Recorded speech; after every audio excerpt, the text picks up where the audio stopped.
কালকে সকালে একটু ভালো ব্যাটিং করে আমি মনে করি যে স্টিল এই ম্যাচ জেতা সম্ভব। এখন আমরা বসি নেই, কত রান করে আমরা ছাড়বো। স্লো ব্যাটিং কই দেখলেন, এটা টেস্ট ক্রিকেট না। স্লো তো খেলে নেই, টেস্ট ক্রিকেট যেভাবে আসলে খেলতে হয় আমি মনে করি যে আমরা ওইভাবেই খেলছি। যেহেতু বৃষ্টিটা তো আমাদের কন্ট্রোলের মধ্যে নাই, আনকন্ট্রোলেবল জিনিস। তো আমি বলবো যে স্টিল আমি মনে করি যে উইকেটে যে হেল্প আছে, আমরা যদি আরেকটু কালকে সকালে একটু ভালো ব্যাটিং করে আমি মনে করি যে স্টিল এই ম্যাচ জেতা সম্ভব। মানে বৃষ্টির পরে আপনাদের পরিকল্পনাটা কোন জায়গায় দাঁড়িয়েছে? মানে এখন হচ্ছে 79 79 ওটা লিড কতটা নিতে চান এবং ফল বের করা সম্ভব কিনা? মানে কালকে তো লাস্ট ডে 5। আমি মনে করি যে আসলে এখন আমরা বসি নেই, কত রান করে আমরা ছাড়বো, কিন্তু অবশ্যই আমরা জিতার জন্য খেলছি। এবং আমি মনে করি যে আমাদের যে বোলিং অ্যাটাক, বিশেষ করে আমাদের স্পিন অ্যাটাক এবং ফাস্ট বোলিং অ্যাটাক নিয়ে আমি মনে করি যে আমরা যদি এনিথিং 70-75 ওভার বল করতে পারি, কালকে যেহেতু যদি কোনো বৃষ্টি না হয় 98 ওভার খেলার অপরচুনিটি থাকবে। 75 ওভার বোলিং করতে পারলে আমি মনে করি যে আমরা জেতার সম্ভাবনা থাকবে ইনশাআল্লাহ। না, একদমই চিন্তার বিষয় না, কারণ লাস্ট টেস্ট সিরিজে যদি দেখেন যে আমাদের 3টা ইনিংসে আমাদের ওপেনিং পার্টনারশিপ অসাধারণ ছিল, 100 রানের পার্টনারশিপ ছিল। জয় তিন ইনিংসে অলমোস্ট 265 রান বা 235 রানের মতন করেছিল। সাদমাম 3 ইনিংসে অলমোস্ট 190+ রান করেছিল, 2টা 80 রানের ইনিংস ছিল। জয়ের কেরিয়ার বেস 171 রানের একটা ইনিংস ছিল। এইখানে 2টা ইনিংস রান হয়নি, কারণ আমরা জানি যে আমরা টসটা হেরে ব্যাটিং করেছি, অতটা সহজ ছিল না নতুন বলটা সারভাইভ করাটা। 2টা ইনিংসেই হয়তো আমরা যেভাবে আশা করেছি সেটা হয়নি। বাকি ব্যাটসম্যানরা যেহেতু এক্সপিরিয়েন্স, তারা কিন্তু চমৎকারভাবে কাভার করেছেন। আমি আশা করি যে নেক্সট ম্যাচই হয়তো আমাদের 2 ওপেনার আবার তাদের ফর্মে ফিরে আসবেন ইনশাআল্লাহ।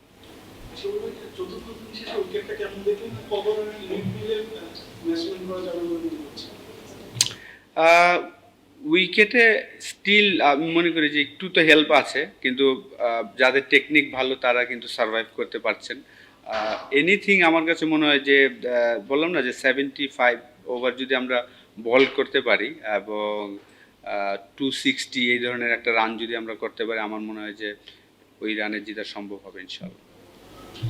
লাস্ট আধা ঘন্টা যে ব্যাটিং হয়েছে, মানে সেটা কি আপনাদের প্ল্যানেরই অংশ ছিল যে একটু সেফ উইকেট খেলা, ম্যাচটাকে আগে নিজেদের সেভ করা, তারপরে হয়তো আমরা যেটা বলছি যে 70 ওভার চেস করবেন, নাকি জাস্ট ব্যাটসম্যানরা ওই কারেন্ট সিচুয়েশনে যেহেতু মনে হয়েছে তারা ওরকম করে ডিসিশন?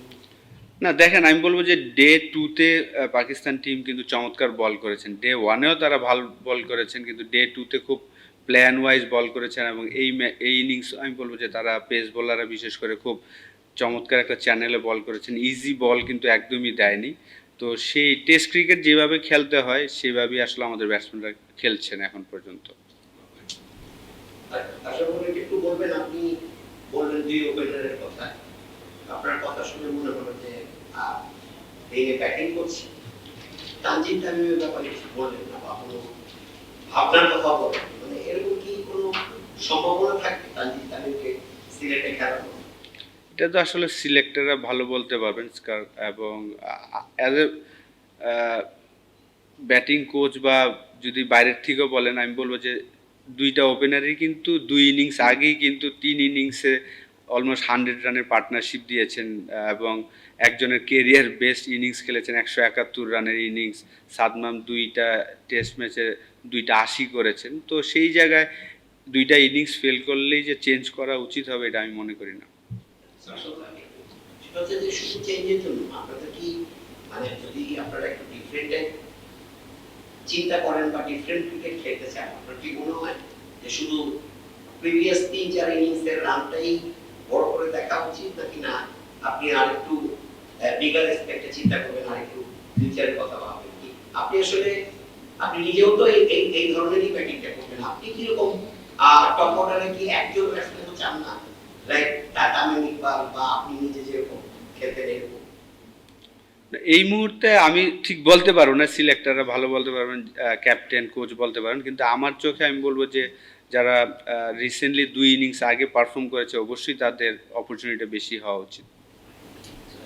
আমি আসলে ভাই 2 দিন বৃষ্টিতে তো অনেকটা ওভার লস হলো, তো সেটা আসলে যখন ধরেন একটা রেজাল্ট ওরিয়েন্টেড জায়গাতে যেতে গেলে আজকে ব্রেক ব্রেকের পরে যখন খেলাটা স্টার্ট হলো, আসলে এরকম কোনো মেসেজ কি ছিল ব্যাটসম্যানদের প্রতি যে একটু হাইয়ার স্ট্রাইক রেটে রান করা যায় কিনা, কিংবা ধরেন যখন মুমিনুল আউট হলেন তখন লিটনকে একটু পাঠানো যায় কিনা, বিকজ উনি হোয়াইট বল গুলো রেগুলার খেলছেন, একটু হাইয়ার স্ট্রাইক রেটে কুইক রান করলে দেখা যাচ্ছে দলের রানটা বড় হয়ে যাবে, পাকিস্তানের জন্য 14 ইনিংসের টার্গেটটা বড় হতে পারে, এই ক্যাম্পেইনটা নেওয়া যায়।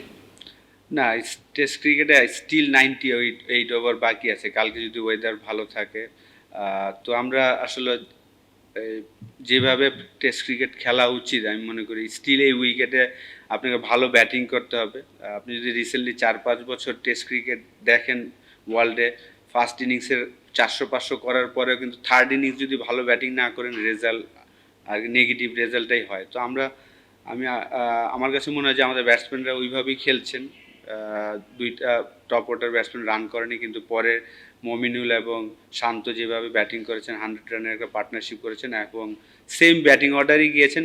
মুশফিকও কিন্তু বাজে বল পানিশ করেছেন। তো আমার মনে হয় যে প্ল্যান সিম্পল ছিল। আসলে আমার প্রশ্ন দুটো পার্ট আছে, প্রথম থেকে যদি তুলনা করে আপনি নিজে খুব ভালো স্টেজ করতেন, আসলে স্টেজটা কেন করে প্রথম না, দ্বিতীয় কথা ক্রিকেটটা একটা মেন্টাল গেম। আজকে যেরকম ভাবে মানে মমিনুল স্টেজের পরও বিভিন্ন সময় ওভারকাম এটাকে আপনি কিভাবে দেখছেন? দেন মুমিনুল এটা 76 ওর টেস্ট ম্যাচ চলছে, তো বাংলাদেশে 5000 রান করলো। তো এই ধরনের চ্যালেঞ্জ তো সে প্রচুর নিয়েছেন তার লাইফে এবং সে সাকসেস হয়েছেন। এটা তার অতীতও এরকম অনেক ইনিংস আমরা দেখেছি। এই ধরনের সিচুয়েশনে কিভাবে সে হ্যান্ডেল করতে সেটা সে জানে। এক্সপিরিয়েন্সের কারণেই এই জিনিসটা হয়। কুলই ছিলেন, আমার কাছে মনে হয়েছে যে ও স্লেজের এগেনস্টে কিছু করার চেষ্টা করেনি। স্টেজটা করা হবে কেন? স্লেজটা তো অবশ্যই দেখেন একটা পার্টনারশিপ হচ্ছিল, পাকিস্তান টিমও কিন্তু তারা চাচ্ছিলেন যেন কুইক উইকেট নেওয়ার জন্য, সেই কারণে স্লেজটা করা হয়। আসলে ভাই মর্নিং সেশনে বল দেখা গেছে তবে সুইং করতেছিল পাকিস্তানি বলারদের, তো দুইটা উইকেট পড়ে যাওয়ার পর মুমিনুল স্পেশালি শান্ত ছিল, আর যেভাবে আসলে ওই পিরিয়ডটা হ্যান্ডেল করেছে ওটা নিয়ে যদি বলতে মুমিনুল নাম্বার 3 রোলে আসলে আপনি তাকে সাকসেসফুল দেখছেন। সাকসেসফুল তো অবশ্যই। আপনার ও শুরুতে নাম্বার 3-তে, যদিও তার ডেবু হয়েছিল নাম্বার 4, আমি নাম্বার 3-তে ছিলাম তার ডেবু ম্যাচে।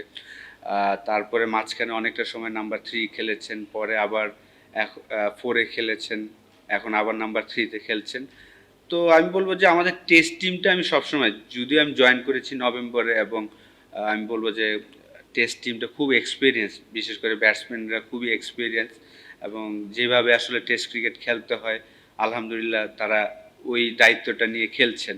সিচুয়েশন ডিমান্ড যেটা হচ্ছে সেইভাবে খেলার চেষ্টা করছেন, ভালো হচ্ছে আলহামদুলিল্লাহ। ওই মমিনুলকে নিয়েই কোশ্চেনটা আসলে আচ্ছা রানের তার মাইক্রোফোনটা আপনি কিভাবে দেখেন আর তিনি আসলে কতদূর যেতে পারবে বলে মনে হয়? অবশ্যই দেখেন লাস্ট 5টা ইনিংস যদি দেখেন, 2টা 80, একটা 90, একটা 60, আজকে 56। তো আলহামদুলিল্লাহ যে এভরি ইনিংসেই সে কন্ট্রিবিউট করছেন। এখন সেকেন্ড পারসন মুশফিকের পরে যে 100তম টেস্ট খেলার খুব কাছে একজন আছেন, যদিও 24টা ম্যাচ বাকি আছে।